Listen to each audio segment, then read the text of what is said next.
Hi viewers, welcome to our channel. ప్రస్తుతం మనతో పాటు దాము బాలాజీ గారు సీనియర్ జర్నలిస్ట్ ఉన్నారు. వారితో ఒకసారి మాట్లాడదాం. నమస్కారం సార్. నమస్తే సార్, పాస్టర్ ప్రవీణ్కి సంబంధించి రోజుకొక సీసీటీవీ ఫుటేజ్ బయటకు లీక్ అవుతూ ఉన్నప్పటికీ దాన్ని ఎవరు కూడా పాస్టర్స్ వాళ్ళు ఎవరు క్రిస్టియన్ సంఘాలు కూడా యాక్సెప్ట్ చేయట్లేదు. ఆయన చంపేసి ఒక డూప్తో ఇవన్నీ క్రియేట్ చేశారని చెప్పేసి ఆరోపిస్తూనే వస్తున్నారు సార్. అయితే ఈ నేపథ్యంలో వాళ్ళు హోమ్ మినిస్టర్ అనితా వంగలపూడి గారిని కూడా కలవడం జరిగింది. అసలు ఏం జరుగుతుంది పాస్టర్ ప్రవీణ్ గారి విషయంలో? అన్ని సీసీటీవీ ఫుటేజ్లు రోజుకోటి లీక్ అవుతున్నా వాటిని ఎందుకు ఈ క్రిస్టియన్ సంఘాలు పాస్టర్స్ యాక్సెప్ట్ చేయట్లేదు? మరి ఎటువైపు వెళ్తుంది? మీరేం చెప్తారు సార్ దీనికి సంబంధించి? నిన్న ఆంధ్రప్రదేశ్ రాష్ట్ర పాస్టర్స్ అసోసియేషన్ వాళ్ళు హోంమంత్రి అనితను కలిశారు. దాదాపు గంట సేపు ఆమెతో సమావేశమయ్యారు. చాలా డీటెయిల్గా వీళ్ళ కన్సర్న్స్ ఏమున్నాయి, వీళ్ళ డిమాండ్స్ ఏమున్నాయని ఆమెతో మాట్లాడారు. ఆమె కూడా డీటెయిల్గా విని ఇది ఖచ్చితంగా మేము తేలుస్తాము, దీన్ని ఆల్రెడీ పోలీసులు విచారణ చేస్తున్నారు, చంద్రబాబు కూడా మానిటర్ చేస్తున్నారు అనేది ఆమె ఇచ్చింది. ఆ తర్వాత బయటకు వచ్చారు. దాని తర్వాత సోషల్ మీడియాలో కావచ్చు, వివిధ వీడియోలు చేస్తున్న వాళ్ళు కావచ్చు, అందరూ కూడా ఇప్పుడు ఏంటంటే ఒక క్లియర్గా డివిజన్ అనేది కనిపిస్తుంది. ఒక పక్కేమో ఈ ప్రవీణ్ సమర్థించే వాళ్ళు కావచ్చు, ఇంట్లో వాళ్ళు కావచ్చు, వాళ్ళ చెల్లెలు కావచ్చు, అక్క కావచ్చు. మరోవైపు తెలుగుదేశం మీడియా, ప్రధానంగా తెలుగుదేశం మీడియా అంటే తెలుగుదేశం నాయకులు దీని మీద పెద్దగా మాట్లాడట్లేదు, కానీ Telugu Desam main stream media and social media ఇద్దరు కూడా గత కొన్ని రోజుల నుంచి ఇతను పచ్చి తాగుబోతూ, ఇతను భయంకరంగా ఇది కొన్నాడు, మందు కొన్నాడు అని ఎస్టాబ్లిష్ చేయడానికి సీసీటీవీ ఫుటేజీల్ని తీసుకొని విపరీతంగా బ్రేకింగ్ వేస్తున్నట్టుగా మనకు అర్థమవుతుంది. అంటే ఈ రెండు వెర్షన్స్ ఉన్నాయి. ఒకటేమో ఇతను తాగుతూ డ్రైవ్ చేశాడు, అసలు అంత దూరం పోవడమే గ్రేట్ ఇతను అని ఎస్టాబ్లిష్ చేసే విధంగా తెలుగుదేశం ఛానల్స్, తెలుగుదేశం మీడియా పెద్ద ఎత్తున చేస్తున్నట్టుగా కనబడుతుంది. రెండో వైపు వీళ్ళు చేసే కొద్దీ అనుమానాలు ఇంకా వీళ్ళకి పెరుగుతూనే ఉన్నాయి. వీళ్ళు ఎందుకు ఇంత పెద్ద ఎత్తున చేస్తున్నారు, అసలు ఈ ఫుటేజ్ మేము పోలీసులు ఇవ్వలేదని ఒక పక్క అంటే, పోలీసులు ఇవ్వకుండా ఒకేసారి ఇన్ని ఛానల్స్కి ఒకే సీసీటీవీ ఫుటేజ్ ఎట్టొస్తుంది? నిన్న కూడా చూసాం. నిన్న చూస్తే ఎల్బీ నగర్ దగ్గర ఉన్న సవేరా వైన్స్లో 12:24 ఇతను వెళ్ళి 2 బడ్వైజర్ బీర్ టిన్లు, తర్వాత 2 బకార్డీ చిన్న ఇవి రమ్ము అండ్ ఒక జిన్, 2 జిన్ ఇవి అనమాట, జైసల్మార్ అంటారు బ్రాండ్, జైసల్మార్కి సంబంధించిన 2 జిన్ పెట్ బాటిల్స్. ఈ 4 పెట్ బాటిల్స్ ప్లస్ 2 బీర్లు, టిన్ బీర్లు 950 రూపాయలకి కొన్నాడని వాళ్ళు ఇది కూడా పెట్టి వేశారు స్క్రీన్ షాట్. సో అక్కడి నుంచి ఒక పత్రిక ఏం రాస్తుంది, తెలుగుదేశం పత్రిక 7 చోట్ల కొన్నాడని రాస్తుంది ఒక పత్రిక. నేను ఇందాక చదివా, 7 చోట్ల ఇతను కొన్నాడు, తాగుతూనే వెళ్ళాడు. అంటే ఎంత తాగుపోతైనా 7 చోట్ల కొని ఒకే తాగుతాడా అనేది, తాగితే అసలు నడపగలడా బండి అనేది ఒక విచిత్రం. సరే, ఇప్పుడంటే హైదరాబాద్లో కొన్నాడు, 2 బీర్లు అవి కొన్నాడు. మరి అతను కాక్టైల్ తయారు చేసుకున్నాడా అని తెలీదు. సో అక్కడి నుంచి మళ్ళీ మనకి మామూలుగా అయితే కోదాడలో, ఏలూరులో కొన్నాడు. ఈ 2 విజువల్సే ఉన్నాయి. కోదాడలో కొన్నాడని చెప్తున్నారు, కానీ దానికి సంబంధించి విజువల్స్ ఇంకా రాలేదు. మనకి ఇప్పటివరకు ఉన్నది మార్నింగ్, అంటే మధ్యాహ్నం మిడ్ టైంలో 12:24కి 2 బీర్లు అది కొన్నాడు. దాని తర్వాత ఏలూరులో 10 గంటల ప్రాంతంలో అక్కడ ఒక బకార్డీ రమ్ము కొన్నాడు. ఇది విజువల్స్లో వస్తున్నాయి. కానీ వీళ్ళు ఏం ప్రచారం చేస్తున్నారు, దారంతా కొంటూ పోయాడు, తాగుతూ పోయాడు. అసలు దారంతా తాగుతూ పోతే ఫస్ట్ ఆఫ్ ఆల్ ఎవరు కూడా బైక్ని డ్రైవ్ చేయలేరు, కనీసం గ్యాప్ అయితే ఉండాలి. సో అది ఒక.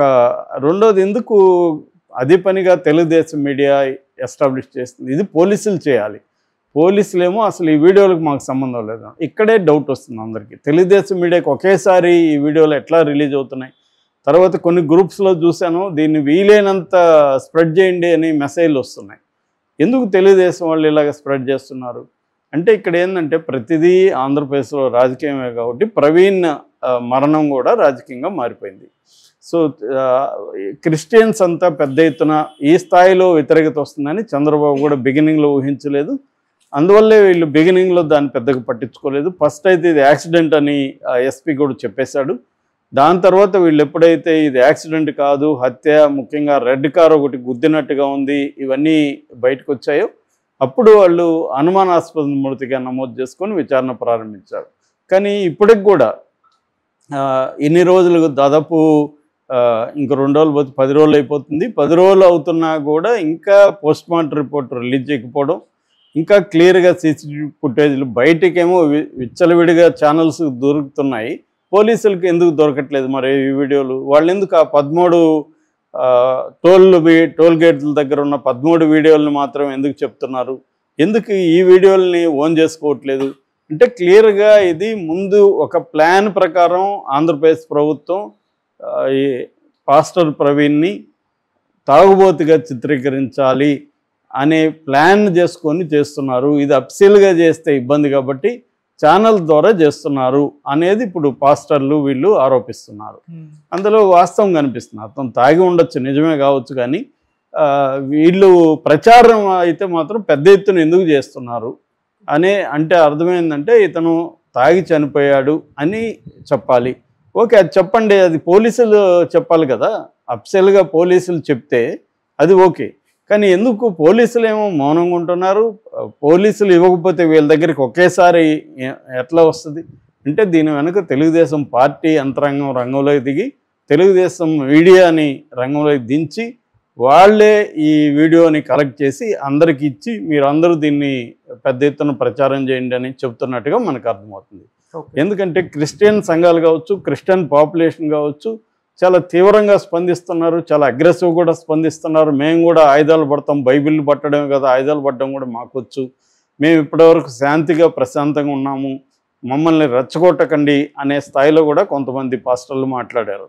సో ఇది ఒక రకంగా వైసీపీకి ఉపయోగపడే అంశంగా మారిపోయింది. వైసీపీ సోషల్ మీడియా కూడా దీంట్లో కొంతవరకు రోల్ ఉంది, కానీ వాళ్ళకంటే కూడా పాస్టర్లు, క్రిస్టియన్ సంఘాలు, తర్వాత దళిత సంఘాలు వీళ్ళందరూ కూడా పెద్ద ఎత్తున దీంట్లోకి దిగినట్టుగా కనిపిస్తుంది. సో ఇది ఊహించలేదు తెలుగుదేశం కూటమి ప్రభుత్వం.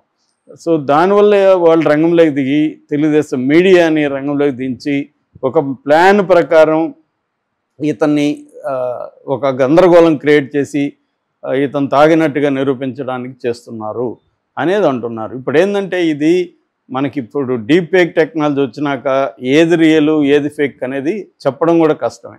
ఇప్పుడు ఏముంది, తర్వాత కూడా అలాంటి కాస్ట్యూమ్ వేసి ఆ సవేరాలో కొంటున్నట్టు నిన్న కూడా తీసుండొచ్చుగా వీడియో. టైం లైన్ మార్చడం పెద్ద విషయం కాదు కదా ఎడిటింగ్లో. కాబట్టి అంటే డీప్ ఫేక్ వచ్చినాక ఏమైనా చేయొచ్చు, మామూలుగా కూడా ఎడిటింగ్లో మార్చచ్చు. సో టైం కోడ్ మార్చచ్చు, సవేరా అది ఎవరో తెలీదు. అంటే ఇక్కడ ఏమవుతుందంటే స్టేట్ గవర్నమెంటే దిగేసినాక వాళ్ళ మీడియా ఎంత పవర్ఫుల్లో మనకు తెలుగుదేశం మీడియా. ఇటుపక్క వీళ్ళకి మీడియా లేదు, ఇటుపక్క పార్టీలు లేవు, వీళ్ళకి అండగా ఎవరు లేరు. వీళ్ళు కూడా ఒక యూనిటీగా దీని మీద ఫ్యాక్ట్ ఫైండింగ్ చేద్దాము, ఎక్కడెక్కడైతే విజువల్స్ వచ్చాయో అక్కడికి వీళ్ళు కూడా వెళ్ళి పరిశీలించడం అవన్నీ చేయడం అనేది వీళ్ళు చేయట్లేదు. వీళ్ళేమో ఆర్గనైజర్గా చేయట్లేదు, వాళ్ళేమో ఆర్గనైజర్గా తెలుగుదేశం అండ్ టీము ఆర్గనైజర్గా చేస్తున్నారు. దీనివల్ల ఓవరాల్గా ఏంటంటే ఒక గందరగోళాన్ని క్రియేట్ చేయడం, తర్వాత ఇతను తాగుతూ డ్రైవ్ చేశాడు, 7 చోట్ల తాగాడు, 8 చోట్ల తాగాడు అని ఒక ప్రచారాన్ని తీసుకురావడం అది జరుగుతుంది. దాని మీద అతన్ని ఒక కమెడియన్ లాగా, అంటే వీడేంద్ర ఎట్లా తాగుతావు వెళ్ళడరా అన్నట్టుగా కామెంట్లు పెడుతూ social media, Telugu Desam social media రంగంలో దిగి చేయడం అనేది కనిపిస్తుంది. దీన్ని అందుకనే వీళ్ళు ఏమంటున్నారంటే అసలు ఈ వీడియోలన్నీ ఫేక్. వాళ్ళ సిస్టర్ కూడా నిన్న కూడా మన ఛానల్తో చెప్పింది, మా అన్న అసలు తాగడు, ఇవన్నీ కూడా ఇతన్ని ఒక చంపేశారు, ఆల్రెడీ చంపేసి డూపుని పెట్టి ఈ వీడియోలు తీశారని. సో ఒకటి ఇక్కడ 2 ఉన్నాయి. ఒకటి ఇప్పుడు వస్తున్న వీడియోలన్నీ ఆ రోజు జరిగినవా అనేది తెలియదు, అతను ప్రవీణ్ అనేది తెలియదు. ఒక ఛానల్లో చాలా తెలివిగా ఏమని చెప్తున్నారు, పదే ఫస్ట్ వచ్చింది ఆ ఛానల్లోనే, తెలుగుదేశం సపోర్ట్ ఛానల్, ప్రవీణ్ అనబడే ఈ వ్యక్తి అంటున్నాడు, ప్రవీణ్ అయితే అని పదే నొక్కి చెప్తున్నారు. అంటే మేము ప్రవీణ్ అని చెప్పట్లేదు అని డిస్క్లైమర్, ప్రతి పదంలో డిస్క్లైమర్ వేస్తున్నారు. ఓకే. ఒక పక్కేమో ప్రవీణే అని చెప్తూ మళ్ళీ ఇంకొక పక్క వాళ్ళ మీదకి రాకుండా లీగల్గా ఓకే. ప్రవీణ్ అయితే ఇతను ప్రవీణ్ అయితే ఇతను 2 కొన్నాడు, ఇతను ప్రవీణ్ అయితే ప్రవీణ్ అనే కదా నువ్వు చెప్పదలుచుకున్నావు, ప్రవీణ్ కాకపోతే అతను ఎవరో అయితే నువ్వు ఎందుకు చెప్తావు అంటే ఇలా అతి తెలివి ప్రదర్శిస్తూ చేయడం వెనకే అందరికీ డౌట్లు వస్తున్నాయి. ఇంకా వీళ్ళు వేసే కొద్దీ వాళ్ళకి ఇంకా అనుమానాలు పెరిగిపోతున్నాయి. సో